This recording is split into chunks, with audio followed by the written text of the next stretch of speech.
In this mini-series, we're going to look at various exercises and routines that will help you develop as a player. Recently, I uploaded a video showing how I structure practice routines to make sure I'm always doing practice with purpose. And in this series, we're going to look at each routine and talk about how I approach them.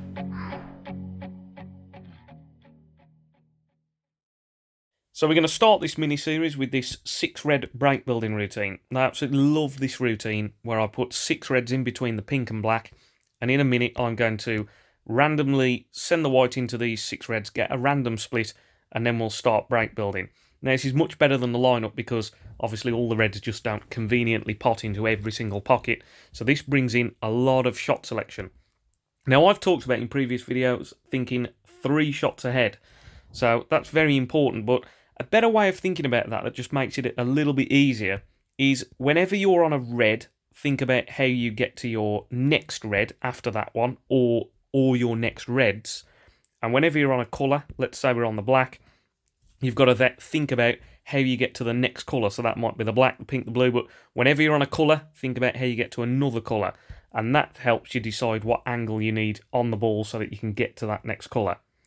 So let's start this video. So I'm just going to poke the white randomly into these reds, not too hard. I don't want to send the reds to cushions. And then you can pick the white up and start wherever you like. Now, these 2 reds don't go. They've both covered each other. And this other red here is actually on the black spot. So I've decided to move that red immediately. I can leave myself a little low angle on the black. And now straight away, I can send the white into this little area here, bringing things into play. Now, this is more of a stun screw, it's not just a pure screw, and it goes into that gap and leaves me choice of 2 reds there. So if I just look here, so worst case scenario, I've got this one, and actually I've got this red here, so we've got this one to the middle. Now I'm already deciding here, so I'm on a red, I need to think about what my next red is going to be. Now I decide, so this is red number 1 here, isn't it? So this is red number 1. And then I decide, right, what's my next red? Or reds. And I decide it's going to be one of these 2. So that's my next red. So that's red number 2. Now, because I've decided that these 2 are my next one, that means it helps me to decide that, okay, I'm going to leave the white a little bit low on the pink.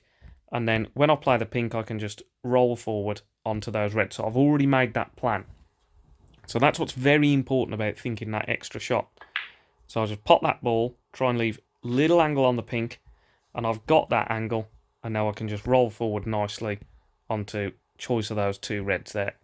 So middle ball here, don't need any extra topspin. That'll just help the white just roll forward slightly. And now I've got nice angle here just to brush off the other red with topspin and just leave myself low on the black. So again, I'm already deciding. If we just quickly zoom in, okay, this is the red I'm on. I need to get to another red, and I'm already deciding that my next one will be this one here. So I decide if I can just leave myself low on the black, so if I can leave myself just very, almost level with the black cushion, low on the black, I can then get to that other red. So I pop the red, little nudge off the other one that you saw nicely there. And now this shot is very, very important. So if we have a look at this shot, so we've got to go here. Now I want to get my white into this area here, somewhere over here on the table.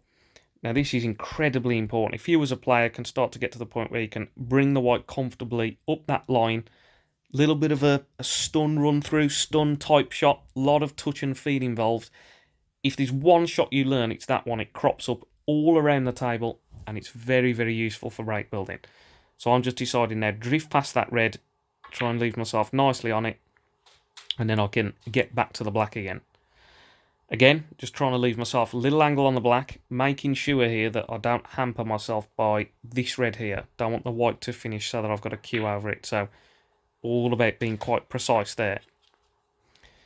Now here, if I can get the white up onto, let's just quickly have a look. If I can bring the white off the black and then up into this direction, I'm leaving myself nicely on a red to the corner again.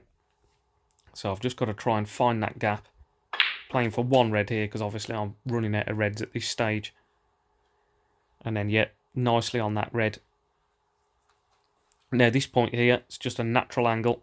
If I just use just above centre on the white and just drop this red in on and off the black cushion. So I just drop that red in and left myself a nice shot on the black.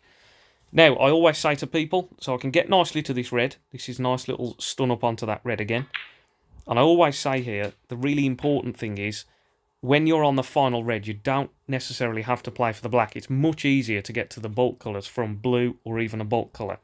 So I'm just deciding here, off the side cushion, that gives you the biggest margin of error to get good on the blue. Touch of right hand side to flick me up wide. So I'll leave a nice shot on that blue. That's very common. Professionals will be playing that shot all the time. And then this shot now, nicely on and off the cushion, you see with topspin there, just gets me a little bit closer to the yellow. That's why I played that on and off the cushion. I could have played it without using the cushion, but by going on and off, I'm now just a little bit closer to the yellow. So I've got to now just drift this one in. That was a natural angle almost, so just bounce out for the green. Now I've got, I think, pretty much the same shot again, just on and off the side cushion. Yep, bounced out for that brown nicely. Now, the standard shot here, on and off the side cushion, and out for the blue. Very, very common. That's another shot you need to perfect. We use it all the time for our colours clearances, and it'll really improve your game. So again, another shot here where I can just drop it in, just below centre there, just to kill the pace of the white a little bit so I didn't go too far. And then nice little run through. I was just straight enough there to just run through onto the black. And then just a nice confident shot to finish. And that's the routine completed.